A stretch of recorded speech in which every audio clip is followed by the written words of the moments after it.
Say 8 ka mga nagtiner og shabu. Gidakop sa mga sakop sa Mambaling Police Station, mga igsoon.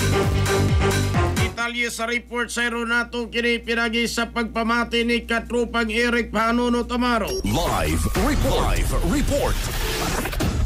Katupang JR mga kagilaan na napaslak na karon sa kapsel sa presinto 11 Mambaling Police Station kining mahognig 8 tanan katupang JR mga gituan usab nga drogista nagdinir og ginadili nga drogas ang maong 8 ka dinakpan adol ni naglay usab nga kining gipaygayon nga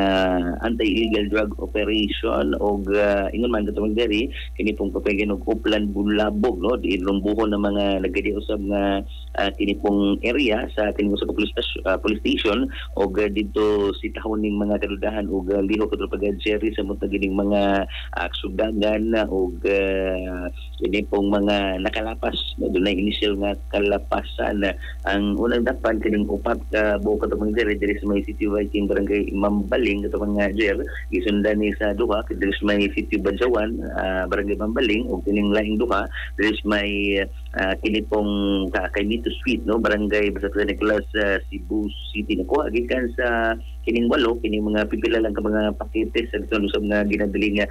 drogas kadto nga jer mga kahigalaan diin ang kini pong mga dinakpan ang kining dire dinakpan sa may habig sa City Banjawan mo ni 5-11 pero the rest section 5 section 11 o pagkupot lang og ginadling drogas pero adlaw Lunes gikatagdan nga pasakan og tukmang kaso ang kining maong mga dinakpan so far katupang ceremony pagasikas gikas Mambaling Police Station mga katropa basta kaping sugutan di ay kaping nga masiyas Slot Incorporated humot na sustansyado pa Santong Plus Coffee Mix alang sa Digisong Pilipino para sa Pilipinas yung katropa Eric Amaro XFM.